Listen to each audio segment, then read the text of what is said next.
Mesdames, Mesdemoiselles et Messieurs, bonjour et bienvenue dans les éditions Sopiprot, la voix de la diaspora, en partenariat avec Camer.be. Alors, nous recevons sur notre plateau parisien ce jour Sandrine, la résiliente, n'est-ce pas, de sans-papiers à marraine de la République. C'est dans ce bouquin qu'elle évoque, n'est-ce pas, ce récit, ce parcours assez atypique qu'elle a l'occasion devant nous, devant vous, n'est-ce pas, de présenter ce livre assez inspirant. Alors Sandrine, bonjour. Bonjour Hilaire et merci de me recevoir. Ben, Sandrine, lorsqu'on essaie de parcourir Sandrine, la résiliente, de sans-papiers à marraine républicaine, c'est lourd comme symbole, non? Alors oui, de sans-papiers à marraine républicaine, je l'ai choisi comme sous-titre de mon livre, dans Sandrine la résiliente, parce que dans ce livre, je condense, on va dire, mon parcours d'insertion sociale et professionnelle depuis mon arrivée en France. Oui. Sachant que je suis arrivée avec ce statut de sans-papier, donc en situation irrégulière, et qu'aujourd'hui, j'ai pu, comme ça, avoir ces certifications de la mairie de Paris, de certification de parrainage républicain, qui est vraiment un symbole de remerciement pour les actes, pour ce qu'on apporte comme ça aux personnes migrantes.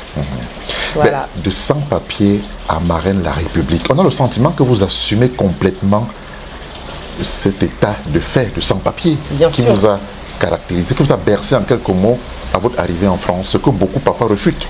Alors oui, je l'assume, enfin je l'accepte totalement, ça fait partie de mon parcours. Et si je peux même le dire, hein, je le dis d'ailleurs, hein, c'est grâce à ça que je suis ce que je suis aujourd'hui. Donc je ne peux pas retirer cette partie de mon parcours parce que c'est ma vie, c'est la réalité. Et c'est la réalité de beaucoup de personnes migrantes, de beaucoup de personnes qui arrivent. On n'ose pas en parler parce que c'est une période qui est très dure. Ce parcours, cette période de sans-papiers, c'est une période où on vit l'humiliation, on vit des choses, des situations vraiment difficiles. Donc on n'ose pas en parler. Généralement, quand on sort de cette situation, on se dit voilà, c'est derrière moi, c'est fait. Mais moi, j'ai décidé d'en parler déjà pour vraiment éveiller les consciences, pour parler des réalités de cette vie de sans-papiers et surtout pour aider, pour apporter, pour impacter ceux qui sont dans ce cas, peut-être leur donner quelques clés pour pouvoir s'en sortir. Et comment est-ce qu'on fait pour s'en sortir, même dans cette situation de sans-papiers-là? Ben, ce qu'on ne sait aussi pas, c'est qu'avant même d'être sans papier, il y a eu pire, un rapatriement à la clé. Oui, il y a eu un rapatriement parce que j'arrive en France, donc je pars en France, je pars du Cameroun parce que je pars d'une situation conflictuelle familiale, Oui. donc il faut que je parte. Et c'est la France qui est choisie parce qu'on a un maigre contact en France qui peut m'accueillir. Donc il faut savoir que je suis la première de ma famille qui arrive en Europe.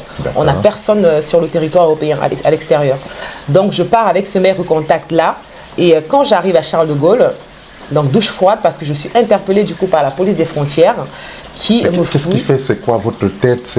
Qu'est-ce qui se passe? Vous avez les papiers, vous êtes entré avec un visa normal classique. Alors j'ai un visa normal classique, un visa en bonne et due forme, mais qui a été un petit peu traficoté si on peut dire. Parce que je parais, voilà, j'ai dû, si on peut dire, me vieillir un petit peu, voilà, si on peut dire ça. Mais ce n'est pas pour ça que je suis arrêtée en fait. Quand je viens, j'ai un accoutrement qui interpelle. Parce que je viens avec un statut de quelqu'un qui vient faire les achats, quelqu'un qui vient faire les courses, donc quelqu'un qui a l'habitude de venir en fait. Mais moi, quand je pars en tenue africaine, c'est-à-dire en boubou, avec un pantalon vraiment très léger. Donc ma maman a eu la bonne idée, elle a su qu'il faisait froid, elle m'a acheté un coupe-vent, en croyant que c'était un vrai manteau, sachant que le coupe-vent là-bas, déjà on a très chaud dans un coupe-vent. Hein. Donc elle m'achète ce coupe-vent et je voyage avec ce coupe-vent. Mais quand j'arrive à Charles de Gaulle, j'ai hyper froid. Déjà pendant le vol, j'ai très froid et mon compagnon du coup de voyage, celui qui est à côté de moi, me glisse sa paire de chaussettes et me dit à la sortie de l'avion de prendre des couvertures. De mettre dans mon petit sac et de sortir avec parce que ça va piquer dehors en fait. Donc imaginez moi sortir avec mon coupe-vent, avec l'écharpe que ma maman m'avait donnée, que j'ai encore d'ailleurs, et les deux couvertures de l'avion avec le boubou, avec des chaussures, vous avez des escarpins avec des chaussettes. Donc j'ai des chaussettes que j'ai rabattu les escarpins parce que bien évidemment avec les chaussettes, ça rentre pas. Donc j'ai rabattu et je suis parmi tout le monde. Et les gens avancent en courant et moi qu'est-ce que je fais? Je prends mon temps, je ne sais pas où je suis un peu perdu. Ben, logiquement, ils se dirigent vers moi. On t'interpelle. Ah ouais. Logiquement, ils se dirigent vers moi. Et cette petite étape d'incarcération, racontez-nous un tout petit peu et on ne va pas passer tout. Je sais que si on doit parler de ça, c'est une grande histoire. Oui, je pourrais écrire un livre en vous racontant juste les 2 jours parce que c'est vraiment terrible. Quand on arrive comme ça et qu'on est interpellé, déjà on a peur. Alors, pour la petite anecdote, quand j'arrive, j'ai 3 policiers, dont un qui a la même couleur de peau que moi. Oui. Donc, c'est pas lui qui me demande mes papiers, mais subitement, je cherche déjà, je balance tout et je retrouve mon passeport. C'est à lui que je remets en fait. Parce que je me dis, bon, oui, quel que soit ce qui se passe, il va me... Voilà, exactement. Donc, je lui passe mon passeport, il regarde et il me fait attendre après avec ceux qui attendent déjà. Donc là, je ne comprends pas ce qui se passe. Les autres partent et après, on nous amène comme ça, chacun à part, dans une salle pour un interrogatoire. Et c'est là que vraiment le cauchemar commence. Je comprends que je ne suis pas passagère comme les autres. Donc je passe un interrogatoire, je suis fouillée. Et ça, c'est vraiment l'étape la plus terrible parce que je me suis sentie vraiment humiliée. Humiliée parce que on vous prévient, pour eux, j'avais quelque chose en fait. Laissez-vous faire, dites-nous la vérité parce qu'on va trouver en fait. Mais moi, je ne comprenais pas, mais quelle vérité vous voulez savoir en fait? Je suis partie, je viens pour mes achats, je ne comprends pas. Et là, je suis fouillée, je demande d'aller aux toilettes et même là, il y a quelqu'un qui m'accompagne. Mais vraiment, je me sens, sachant que je pars d'une famille quand même qui a une situation moyenne, de vie moyenne. Donc mes parents travaillent, ils sont fonctionnaires. Donc j'arrive et là, je suis traitée comme un déchet. Je vis ça, vraiment ça, comme ça. On me traite comme, voilà, avec des gants. Donc je me dis, mais qu'est-ce que j'ai fait pour mériter ça? Et là, en ce moment-là, je me dis, mais j'ai hâte, soit je pars, qu'est-ce qu'ils vont faire de moi? Et là, j'attends des heures interminables. Ils reviennent et ils me disent, madame, la décision est prise, vous allez être rapatriée dans votre pays d'origine. Et ça, cette nouvelle tombe sur moi, je dirais comme une guillotine, parce que je suis un petit peu soulagée de me dire, voilà, c'est terminé cette fouille, je vais rentrer. Mais après, je me dis, ah, attention, tu rentres. Donc, à partir du moment quand je partais, on a appelé la famille le jour où je partais pour leur dire, allez lui dire au revoir parce qu'elle s'en va. Et je sais que ma mère exactement, maman a mobilisé toutes ses économies pour que je parte. Et là, je pense à elle et c'est le choc en fait. Je me dis, mais non, c'est pas possible, elle ne doit pas vivre ça. Mais malheureusement pour moi, je suis conduite en centre de rétention et je me rends compte que je ne suis pas la seule dans cette situation. Parce qu'on est nombreux. Voilà. Les jeunes, les enfants, les personnes âgées sont là. D'autres en pleurs, dans une salle vraiment insalubre, on est là et on attend la sentence, si on peut dire. C'est vraiment l'appel, comme on dit. On dit l'appel. Donc je passe la nuit et puis le lendemain matin, c'est mon tour, on arrive et on me dit qu'on a trouvé un vol retour pour moi, qu'il faut que je me prépare pour qu'on puisse me reconduire comme ça dans un avion pour rentrer chez moi. On imagine combien la douleur était assez intense. Alors la douleur, c'est pire que la douleur. Ouais. C'est pire que la douleur parce que déjà, quand on me ramenait en centre de rétention, je suis passée devant du monde à l'aéroport avec cette couverture-là parce que j'avais très froid. Cette couverture, le regard, j'imagine que le regard, c'est terrible. On a faim, mais on sait même plus. On a faim, mais on ne sait même. Déjà, on est dans un nouvel environnement, donc on est totalement perdu. On a faim, mais on ne se rend même pas compte. On se laisse porter. On ne sait même pas comment on avance. Donc là, retour, voiture de police, gyrophare. Je suis encadrée par des policiers et je commence à pleurer. Et c'est pas contrôlable. Là, vous réalisez à cet instant que vous êtes au Cameroun que je vais partir, qu'on est en train de me ramener.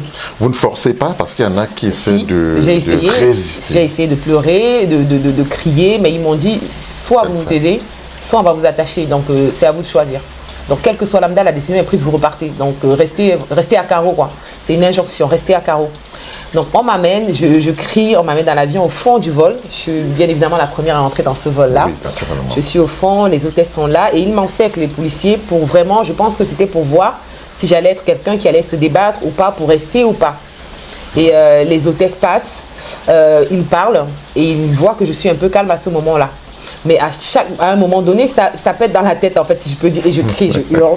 Moi, je dis mon habit, enfin, ma tenue, elle était méconnaissable, les morves, les larmes, je ne savais même plus. Voilà, cette tenue, c'est un symbole pour moi aujourd'hui. Voilà. On va pas s'éterniser là-dessus parce qu'il y a mieux, des choses à dire. Il y a de bonnes choses qui arrivent. Alors, vous revenez en France, vous décidez de vous former. Vous êtes aujourd'hui cadre bancaire, vous avez écrit un livre. Comment s'est passé ce déclic, le fait de croire que malgré les difficultés, je peux rebondir et je peux décider, je peux réussir? C'est toute une histoire parce que ça se fait en 15 ans. Ça se fait vraiment en 15 ans ce parcours-là. Parce que quand je reviens, bien évidemment, je vis cette vie de sans-papier. Donc j'ai l'habitude de dire qu'on est exploité, on est surexploité. Donc moi j'ai été surexploité, mais j'ai évité de très peu la prostitution. Parce que malheureusement, dans ces situations, on n'a pas le choix. On a besoin de survivre. Donc après, j'ai eu la chance d'avoir ma fille, donc j'ai été régularisée et ma maman est tombée malade. Donc elle est venue, elle a eu son cancer, elle est arrivée en France. Donc on a vécu vraiment dans la promiscuité. J'ai aussi fait, mon petit frère aussi m'a rejoint, dans mon très jeune frère, m'a rejoint. Donc c'était vraiment un parcours du combattant. Et une fois que j'ai été régularisée, j'ai décidé que je n'allais plus, j'ai eu mon ambition. J'avais cette ambition quand je partais du Cameroun d'étudier. Je venais pour étudier. Donc ça ne m'a pas quitté l'esprit en fait. Il fallait repartir à l'école à tout prix. Et pour repartir, il fallait que je sorte de cet environnement-là, de sans-papier. Donc tout de suite, naturellement. Exactement. Donc tout de suite, ce que j'ai fait, je suis allée solliciter les associations qui ont été dans ces cours indescriptibles pour moi aujourd'hui. Séco catholique, Séco populaire, qui m'ont tenu, qui m'ont orienté. Et j'ai connu comme ça la mission locale. Donc, je suis allée me présenter à la mission locale. Ils m'ont accompagné et là, j'ai eu mon premier vrai emploi en tant que caissière dans un hypermarché. D'accord. Donc, j'ai travaillé comme caissière. J'ai eu mes 2 autres enfants. Bon, j'ai 3 enfants. Et 8 ans après, je suis arrivée dans une situation de vie dramatique. Alors, dramatique, pourquoi? Parce que ma vie de couple, elle allait totalement à l'eau. J'étais en pleine dépression et ma maman avait rechuté. Wow. Donc, c'était terrible. Et là, j'ai fait ce que beaucoup de personnes ne disent pas ou ce que beaucoup de personnes font. J'ai fait une tentative de suicide.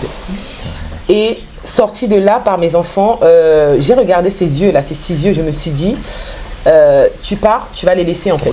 Qu'est-ce que tu fais? Un peu plus compliqué encore. Exactement. Sachant que ma maman me motivait depuis un certain temps pour aller reprendre mes études et que mes clients, quand j'étais en supermarché, trouvé que j'avais quelque chose et qu'il fallait que je fasse plus que mon métier. J'avais ça qui était redondant. Je me suis dit, bon voilà, je vais tenter. Si ça marche, ça marche. Ça marche pas, tant pis, j'aurais essayé. Et je décide comme ça, mon fils, mon bébé n'avait même pas encore 1 an, de tenter de m'inscrire en BTS via le fonds Gessif. Donc je m'inscris en BTS et je fais ma rentrée en BTS alors que mon fils il rentre à la crèche. Et je commence l'année en BTS avec un 3/20, c'est compliqué, c'est terrible de reprendre les études après 10 ans sans rentrer à l'école. Mais je m'accroche et je termine major de promo. Je termine major de promo. Mes enseignantes me disent, mais il est hors de question que vous arrêtiez là, vous avez quelque chose, vous continuez. Elles me boostent et moi je décide de poursuivre et donc d'aller en licence. Je m'inscris en licence banque, je termine pareil avec de très bons résultats. Et je décide que je ne m'arrête pas là. Master. Voilà, je me dis, il faut que je poursuive, que j'aille en master. Je suis à 2 années de réaliser mon rêve. Mon rêve, c'est de pouvoir avoir ce statut qui a été tellement convoité par tout le monde, de cadre déjà, et de pouvoir offrir le meilleur à mes enfants. J'ai compris qu'il fallait aller de l'avant si on veut avoir mieux en fait. Je m'accroche, c'est très dur. Dans mon entreprise, à ce moment-là, la Société Générale qui accepte de m'accompagner dans ce parcours, c'est difficile de partir d'une licence et repartir sur un master. Mais j'ai un surtout RH. Lorsqu'on est en entreprise. Dans ma situation, en fait, maman, avec ma maman malade, maman de 3 enfants, dans les entreprises, à ce moment-là, c'est soit ils vous aident, soit ils se disent, bah, elle a 3 enfants, ça va être compliqué. Mais je tombe sur un RH extraordinaire qui me dit, si c'est ce que vous voulez, je vous donne votre chance, vous allez aller en master. Par contre, vous allez devoir travailler. Ce n'est pas la licence, c'est 2 années, vous allez devoir bosser. Et je lui donne ma parole. Donc je m'accroche, je vais en master, mais malheureusement encore, vous savez, la vie, c'est un dent de scie. Ça ne va jamais crescendo. C'est pas linéaire. Et voilà. Malheureusement, entre la première et la 2e année de master, je perds ma maman. Ma maman décède. Période très difficile pour moi encore. Voilà, c'est le drame encore une fois, mais encore soutenu par mes enseignants. Je m'accroche et je valide mon master. Pourquoi le choix, quand vous repartez au Cameroun, au lieu d'aller peut-être au Canada, aux États-Unis, vous décidez quand même de revenir en France? Déjà parce que c'est le seul endroit où j'ai un maigre contact, déjà. Et puis... aucune famille ailleurs, j'imagine. Aucune famille. Pas d'amis? Les camarades de classe? Non, les camarades de classe sont partis. Et puis les camarades de classe, quand ils partent et quand on est au pays, on sait, le lien se coupe. Et quand on demande même à savoir comment ça s'est passé, parfois on ne le dit pas parce qu'on ne veut pas le dire, mais parce qu'on a peur en fait.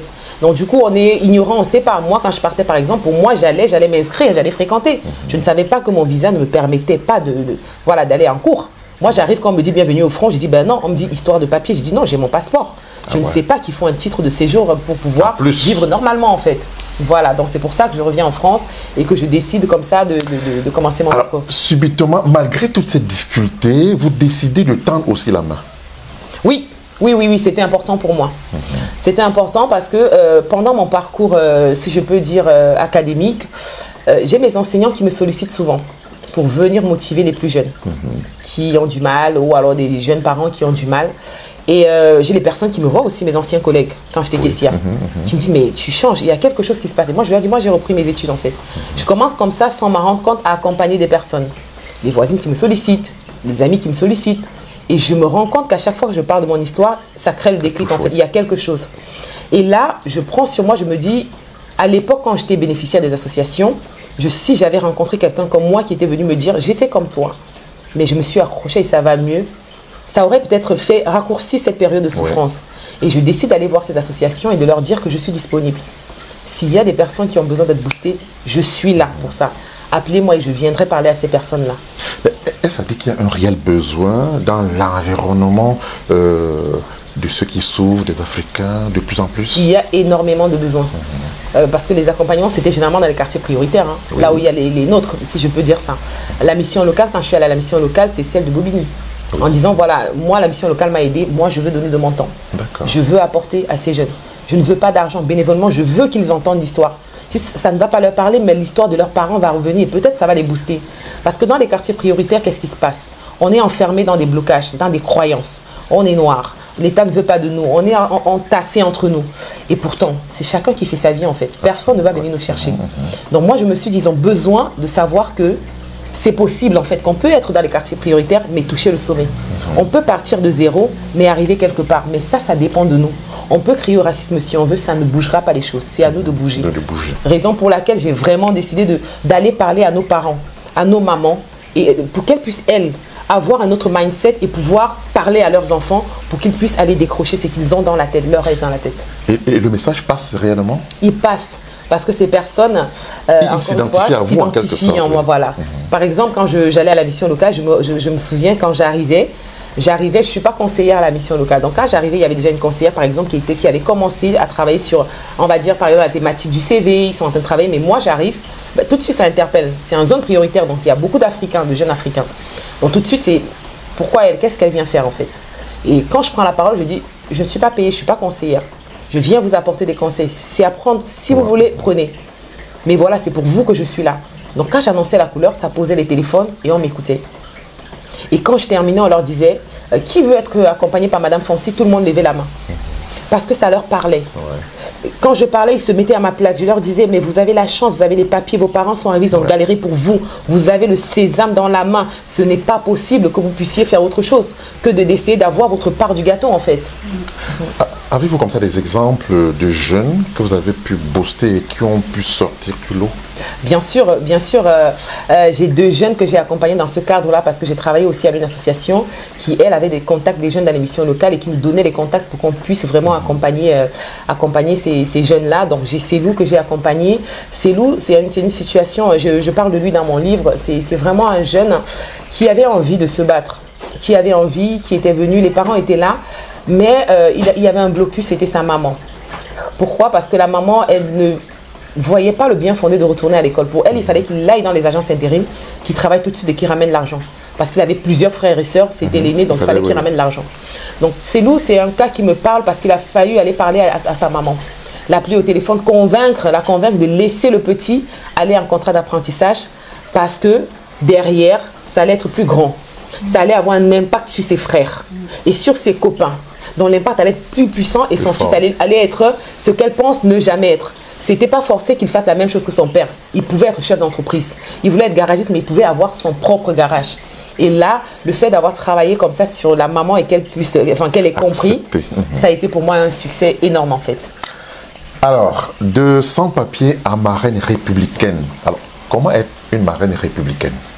Alors, la marraine républicaine, déjà, c'est un titre qui nous est donné honorifique pour récompenser les Français. Voilà, mot pour mot, les Français qui donnent de leur temps, qui donnent du leur et qui apportent du soutien aux personnes migrantes, dans les personnes en situation de précarité, qui ont besoin d'accompagnement, qui ont besoin d'aide, dans les personnes notamment migrantes. Donc moi, j'ai accompagné, l'ayant fait, ce n'est même pas pour ça que j'arrive là, en fait, par ces accompagnements-là. Mais c'est pourquoi? C'est vraiment, j'arrive à la mairie de Paris, on dit, quand on fait du bien dans la vie, il ne faut jamais attendre de retour. Ouais. Parce que j'accompagnais, ça faisait des années que j'accompagnais. Mais voilà, moi, ça me faisait... Plus qu'un plaisir. C'est plus que plaisir, en fait. C'est-à-dire que moi, de voir un jeune que j'arrivais à bouger et qui m'envoyait un message en disant « Madame, vous avez changé ma vie », pour moi, ça valait tout l'or du monde. Tout l'or du monde. Donc moi, j'ai fait ça. J'accompagnais, j'étais sollicitée, il parle à des personnes. Moi, j'accompagne bénévolement, je prends chez moi, on parle, on travaille sur le CV, on essaie de trouver un emploi. Très bien. En dehors de mon temps de travail, bien évidemment. Sauf que quand j'arrive dans mon entreprise, à la Société Générale, je prends mon poste, on a une fondation Société Générale. Donc la fondation, elle apporte aux associations, à plusieurs associations partenaires. Donc elle apporte financièrement, mais aussi via le mécénat de compétences, les salariés peuvent donner de leur temps dans ces associations-là. Absolument. Et moi, j'arrive, je découvre l'association Codico. Un jour, je vois passer Codico. Codico, c'est une association qui accompagne les réfugiés dans leur parcours professionnel, d'intégration professionnelle. Et moi, je me dis, moi, je vais donner du temps là-bas. Donc, je m'inscris pour une session et je décide comme ça d'apporter de mon temps en disant, je suis là, s'il y a un bénéficiaire, moi, je veux bien accompagner. Et je découvre Awa lors de la présentation des binômes. Awa qui est de la République centrafricaine, qui est arrivée, qui a à peu près le même âge que moi, bizarrement, et qui a des papiers réfugiés, mais qui est bloquée dans ces croyances-là. C'est-à-dire, elle ne parle pas bien français, elle n'ose pas, elle se dit, elle reste à faire les jobs alimentaires, garde d'enfants, femme de ménage, et pourtant elle a un BTS, mais elle n'ose pas en fait. Donc je rencontre cette femme qui m'avoue plus tard qu'au départ, elle n'a pas compris pourquoi on la mettait avec quelqu'un comme elle, parce que bien évidemment, quand on est dans ces groupes, il n'y a que des RH, des DRH, des personnes qui sont en fin de carrière, qui acceptent de donner leur temps. C'est pas évident. Donc moi, je suis l'une, on va dire, des plus jeunes parmi toutes ces personnes-là qui accompagnent, et même la seule personne issue de l'immigration, dans ma session, hein, bien sûr. Et j'accompagne Awa et ça fonctionne. Donc Awa, notre Dieu marche tellement bien que l'association, lors de la fête de l'association des 5 ans, on est invité et on est amené à prendre la parole devant plus de 200 personnes pour parler de cet accompagnement. Donc ça marque les esprits. Et plus tard, la mairie de Paris, lors de la journée internationale des migrants, décide d'inviter les associations pour leur dire merci. Et l'association me contacte en me disant, on a besoin de vous. Allez à la mairie de Paris. Mais j'y vais sans grande conviction. Je ne sais pas ce qui m'attend. Et quand j'arrive... Vous êtes marraine républicaine. Exactement. Alors, ce récit, on a plus de 200 pages. Si on vous était demandé d'écrire ce livre en quelques mots, quelle est sa substance? Que diriez-vous? Dans ce livre-là, c'est un parcours de vie. Donc c'est un parcours de vie, mais vraiment dans tous les domaines de vie. Social, professionnel, familial, tout est dedans. Pour moi, ce livre, c'est un réel outil, une réelle arme en fait, pour des personnes qui ont peu d'espoir en l'avenir. Ouais. Parce qu'évidemment, elles ont peut-être vécu, elles ont sûrement d'ailleurs, parce que tout le monde vit des traumatismes, des échecs, des pertes. Parce que c'est ce que j'ai vécu, des situations de la vie très douloureuses, des situations traumatiques. Donc c'est vraiment une arme pour leur dire, pour pouvoir transmettre à ces personnes et leur dire que vous n'êtes pas déjà tout seul. Et quelles que soient ces situations, je dis bien quelles que soient ces situations, parce que violence physique, psychologique, accompagnement en fin de vie des parents, tout est dedans. Tout est dedans, on peut s'en sortir et on peut s'en sortir de la plus belle des manières. Il est possible de puiser dans ces épreuves la force et le courage de se relever plus fort. Pour conclure, on a vu la France s'embraser récemment avec le cas Naël, que j'imagine vous êtes parfaitement au courant. Un message à cette jeunesse des banlieues, parfois abandonnée, hein, il faut le dire. Si vous étiez comme ça, demandez de leur adresser un message. Mon message pour eux, pour cette jeunesse, c'est un message vraiment de... Ils sont désespérés, ces jeunes. Je le pense sincèrement, pour avoir été dans leur situation, ils se pensent vraiment abandonnés par l'État, abandonnés par tout le monde. Et évidemment, parfois, quand ils vont postuler, quand on leur dit non, le non tout de suite prend de l'ampleur en fait. Et eux, c'est ok, nous, on n'a pas notre place. Et derrière, qu'est-ce qu'ils font? Ils essaient de trouver d'autres manières d'exister.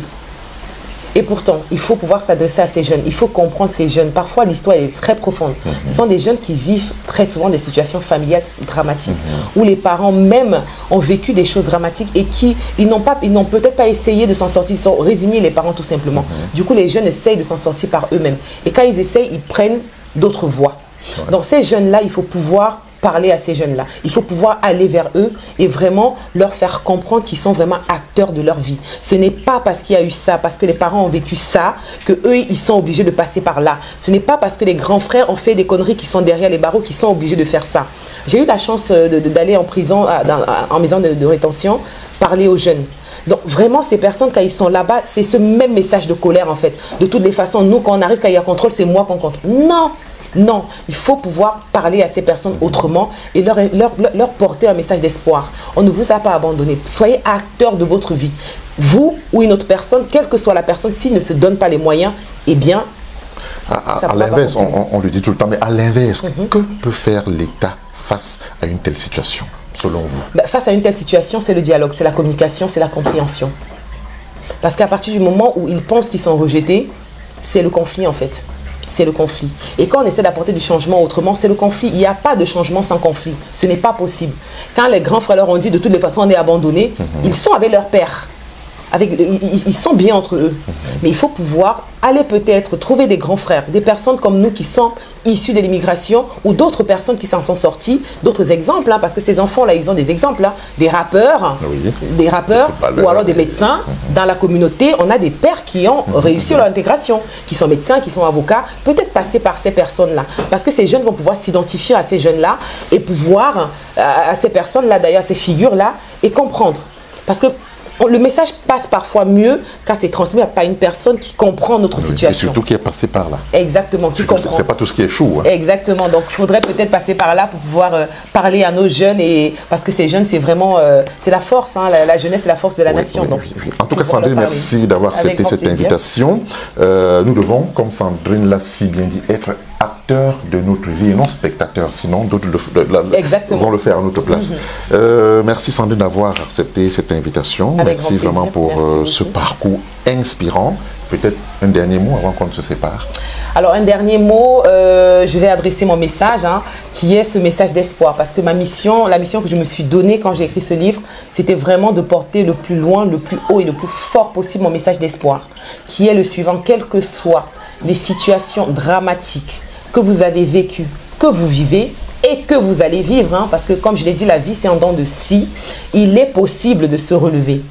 Mais encore mieux, il est possible de puiser dans ces épreuves-là la force et la détermination de se relever beaucoup plus fort et de se réaliser les rêves au-delà même des espérances. J'en suis la preuve. Tant qu'on a le souffle de vie, rien n'est perdu. Je le confirme, hein, nous sommes dans les palaces de Sandrine, ici à Villepinte. Hein. J'ai garé tout à côté et à peine j'ai pu accéder, c'est dit au combien on peut partir de rien avec la détermination et arriver. Merci Sandrine, à très bientôt. Merci infiniment Hilaire et à très vite. Merci.